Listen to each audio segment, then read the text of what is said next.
ಎಲ್ರಿಗೂ ನಮಸ್ಕಾರ. ಇವತ್ತು ನಮ್ಮ ಜೊತೆ ಇದ್ದಾರೆ ಅಖಿಲ್ ಅವರು. ಇವರು ಕೃಷಿ ವಿಶ್ವವಿದ್ಯಾನಿಲಯ ಬೆಂಗಳೂರು ಆಯೋಜಿಸಿರುವ ಕೃಷಿ ಮೇಳ 2024ರ ಕಾರ್ಯಕ್ರಮದಲ್ಲಿ ತಾಲೂಕು ಮಟ್ಟದ ಯುವ ರೈತ ಪ್ರಶಸ್ತಿಯನ್ನು ಸ್ವೀಕರಿಸಿದ್ದಾರೆ. ಬನ್ನಿ ಅವರನ್ನ ಮಾತಾಡ್ಸೋಣ. ಸರ್ ನಮಸ್ಕಾರ. ಸರ್, ತಾಲೂಕು ಮಟ್ಟದ ಯುವ ರೈತ ಪ್ರಶಸ್ತಿಯನ್ನು ಸ್ವೀಕರಿಸಿದ್ದೀರಾ ನಮ್ಮ ಕೃಷಿ ವಿಶ್ವವಿದ್ಯಾನಿಲಯದಿಂದ. ಅದಕ್ಕಾಗಿ ನಿಮ್ಗೆ ಮೊದಲಾಗಿ ಅಭಿನಂದನೆಗಳು ಸರ್. ಧನ್ಯವಾದಗಳು. ಸರ್, ನೀವು ಏನೇನು ಕೃಷಿ ಮಾಡ್ಕೊಂಡಿದ್ದೀರಾ, ಯಾವ ರೀತಿಯಾದ ಬೆಳೆಗಳನ್ನ ಬೆಳೀತಾ ಇದ್ದೀರಾ, ಎಷ್ಟು ವರ್ಷದಿಂದ ಕೃಷಿ ಮಾಡ್ಕೊಂಡಿದ್ದೀರಾ, ಅದನ್ನ ಸ್ವಲ್ಪ ನನಗೆ ಪರಿಚಯ ಮಾಡ್ಕೊಡಿ ಸರ್. ನಾವುಗಳು ಸಮಗ್ರ ಕೃಷಿಯಲ್ಲಿ ತೊಡಗಿಸ್ಕೊಂಡಿದ್ದೀವಿ.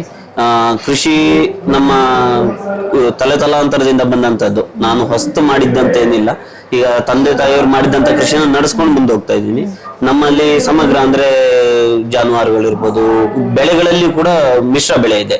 ಯಾವುದೇ ಏಕ ಬೆಳೆಯನ್ನು ಲೈಫ್ ಸ್ಟಾಕ್ ಏನು ಪಶುಸಂಗೋಪನೆಯಲ್ಲಿ ನಾವು ಒಂದನ್ನು ಅವಲಂಬಿಸಿಲ್ಲ.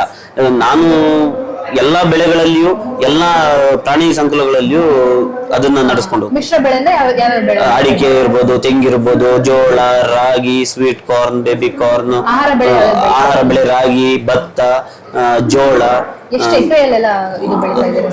ನಾವು ಹೆಚ್ಚು ಕಮ್ಮಿ ಒಂದು ಸ್ವಂತ ಭೂಮಿ ಬಂದು ನಮ್ದು ಒಂದು 6-7 ಎಕರೆ ಭೂಮಿ ಇದೆ. ಗುತ್ತಿಗೆ ಪಡೆದ ಭೂಮಿ ಒಂದು 7-8 ಎಕರೆ ಅಷ್ಟಿದೆ.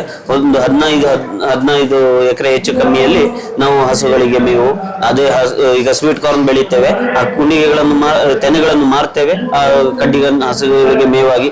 ನಮ್ದು ಹೇಗೆ ಅಂದ್ರೆ ಒಂದು ಎಲೆಯೂ ವೇಸ್ಟ್ ಆಗ್ಬಾರ್ದು ಅಂತ ನಾವು ಬೆಳೆಯುವಂತ ಬೆಳೆ ಅದು ಕೊನೆಗೆ ಲಾಸ್ಟಿಗೆ ಗೊಬ್ಬರ ಯಾರು ಬರಬೇಕು, ನಮಗೆ ರಸ ಆಗಬೇಕು ಅನ್ನೋ ಒಂದು ಗುರಿಯನ್ನ ನಾವು ಪರಿಕಲ್ಪನೆ ಇಟ್ಕೊಂಡು ನಾವು ಮಾಡ್ತಿದ್ದೇವೆ.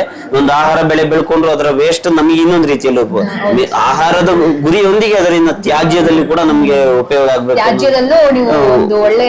ನಾವು ಗೊಬ್ಬರಕ್ಕಾಗಿ ಹೌದು ಪ್ರಾಣಿಗಳ ಆಹಾರ ಇರ್ಬೋದು ಅಥವಾ ಗೊಬ್ಬರವಾಗಿ ಮಾರ್ಪಾಡು ಮಾಡುವಂತ ಗುರಿಯನ್ನು ಇಟ್ಟುಕೊಂಡು ನಾವು ಬಾಳೆ, ರಾಗಿ, ಜೋಳ, ಭತ್ತ ಹೀಗೆ ಮಿಶ್ರ ಆ ಕಾಲಕ್ಕೆ ಅನುಗುಣವಾಗಿ ನಮಗೆ ಯಾವುದು ಸರಿ ಹೊಂದುತ್ತದೆ ಅಂದ್ರೆ ಗುತ್ತಿಗೆ ಭೂಮಿಗಳಲ್ಲಿ ಅದನ್ನು ಬೆಳಿತೇವೆ.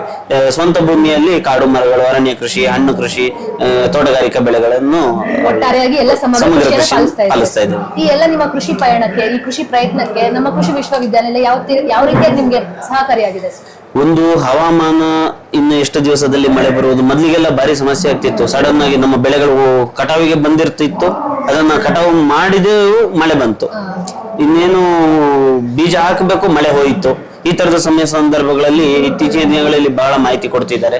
ಆಮೇಲೆ ಯಾವ ಬೆಳೆಗೆ ಯಾವ ರಾಸಾಯನಿಕ ಔಷಧಿ, ನಾವು ಸಾವಯವ ಕೃಷಿ ಮಾಡ್ತಾ ಇರುವಂತದ್ದು.